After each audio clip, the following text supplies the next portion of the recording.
آج بھی بہت سے پروفیسر ڈاکٹر انجینئر کہتے ہیں کہ ہم نے پی ایچ ڈی کر لی, ہم باہر کی یونیورسٹی میں پڑھ کر آ گئے.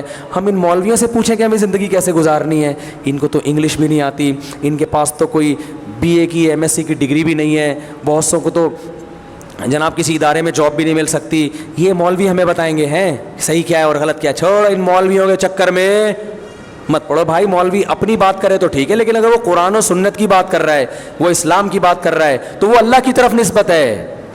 اور یہ نسبت مولویوں کو ہی پتہ ہوگی نا, انہوں نے علم حاصل کیا ہے.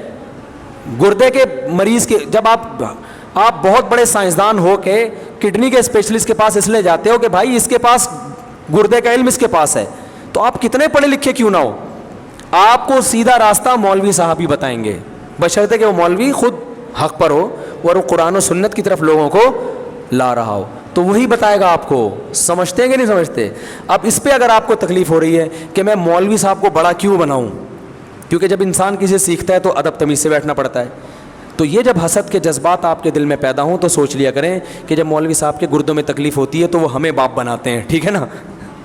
دیکھو یہاں کتنے ڈاکٹر ہیں مجھ سے بڑے احترام سے بات کرتے ہیں, پروفیسر ہیں جو دیندار ہیں, مفتی صاحب ابھی ایک یونیورسٹی کے امریکہ کی ایک میڈیکل کالج کی یونیورسٹی میں پروفیسر ہیں. امریکہ کا میڈیکل کالج اور یونیورسٹی میں پروفیسر کتنی بڑی چیز ہوگا. وہ بڑا وقت مانگ رہے ہیں, حضرت آپ سے 2 منٹ چاہیے, 2 منٹ چاہیے. تکبر نہیں ہے نا ان میں. وہ کہتے ہیں یار میں اتنی بڑی فلم ہوں, میں اس مولوی یہ تو کبھی امریکہ گیا بھی نہیں ہے بھائی.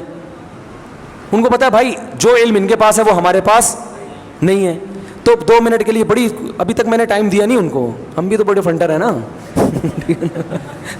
حضرت 2 منٹ چاہیے آپ کو, حضرت پلیز حضرت وہ حضرت.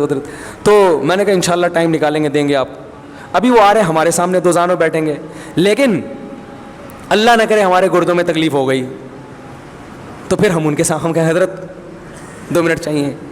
وہ کہیں گے بھائی میرے پاس اتنی لمبی لائن لگی ہوئی ہے, تو میں کہوں گا بھائی وہ عام لوگوں کی ہے, میں ذرا مفتی صاحب ہوں, تو کہیں گے بھائی ان بڑے بڑے 4 مفتی پہلے سے بیٹھے ہوئے ہیں میرے پاس. یہی کہیں گے نا بھائی, وہ 4 آپ سے بھی بڑے فنٹر ہیں جو بیٹھے ہوئے.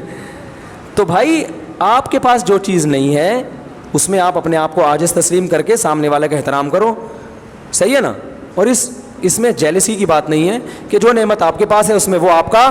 ہم تو مزدوروں کے پاؤں پکڑ رہے ہوتے ہیں, ہمارے گھر میں مزدور لگے ہوئے کام کرنے, ان سے ایسے میں دودھ پتی کا پوچھ رہا ہوں بھائی تو جلدی کر لے یار, اس کو پلستر کو گھس رہا ہے صبح سے بیٹھ کے. ایک عورت نے بد دعا دی کسی کو نا کہ اللہ کرے تمہارے گھر میں مزدور آئیں. اس نے کہا یہ تو خوشی کی بات ہے, مزدور آئیں, کنسٹرکشن کا کام ہوگا. تو اس نے کہا پتہ چلے گا جب آئیں گے نا, پتہ چل جائے گا یہ دعا ہے یا بد دعا ہے. یہی ہوا, مزدور جب گھس جائے نا کنسٹرکشن کے لیے, گھسانا آسان ہے, ان کو نکالنا آسان. ابے اتنے کام نکلتے ہیں, نکلتے ہی چلے جاتے ہیں, اور وہ ایسا کھینچتے ہیں کاموں کو. ٹھیکے پہ دو گے نا تو گڑبڑ میں جلدی کر کے نکل جائیں گے, پھر کام معیاری نہیں ہوتا. اور اگر دہاڑی پہ رکھو گے تو لگا رہے گا اسی میں. میں نے ایک دفعہ ڈڑبا بنوانا تھا مرغیوں کا, وہ میں نے کسی کارپینٹر کو بلایا, میں نے کہا میری نگاہوں کے سامنے بناؤ تاکہ میرے حساب سے. وہ بھائی میرا خون پی گیا وہ آدمی, لکڑی کو رندہ لگا رہا, پھر باتیں مجھے دیکھ کے باتیں, اور مفتی صاحب خیریت سے ہیں آپ, اور سنائیں, اور بیان کیسا. میں نے کہا تو اس پہ ہاتھ چلا یار, اس کو پہلے مکمل. پھر ایک کیل ٹھوکتا, پھر وہ کیل ٹھوکنے کے بعد پھر فون آ جاتا اس کا, باتیں شروع کر دیتا. اتنا سا ڈڑبے میں اس نے پورا مہینہ لگا دیا ہے. اس کو میں نے نکالا, میں نے کہا اللہ کی پناہ میں بنایا خرید لوں گا بھائی, آئندہ بنوا. ابھی ہمارے گھر میں مزدور آئے ہوئے ہیں ماشاءاللہ, 6 مہینے ہو گئے. چھوٹا سا کام تھا, آج وہ اس کی نانی کا انتقال ہو گیا, اللہ مغفرت فرمائے. آج اس کی یہ ہوا نہیں, ایک مثال دے رہا ہوں ایسے, آج میرے وہ فلانے کا ہو گیا, آج جمعہ, آج بارش ہو گئی, آج یہ ہو گیا, آج وہ ہو گیا. تو ہم تو مزدوروں کا بھی کیا کر رہے ہیں, احترام کر رہے ہیں, کیونکہ اگر ڈانٹیں گے تو اور ٹیڑھا میڑھا کچا پلستر کر کے چلے جائیں گے. تو بھائی جس کو جس کی ضرورت ہوتی ہے وہ اس کا احترام کرتا ہے. میں تو مزدوروں سے بڑی تمیز سے بات کرتا ہوں, اور کہتا ہوں یار مجھ سے تھوڑے سے پیسے لے لو, ٹھیک ہے نا, زیادہ لے لو, تھوڑے سے زیادہ پیسے لے لو, 5 روپے لے لو, 10 روپے لے لو, 100 روپے لے لو, 5000 روپے لے لو, لیکن تھوڑا سا تمیز سے کر لو یار.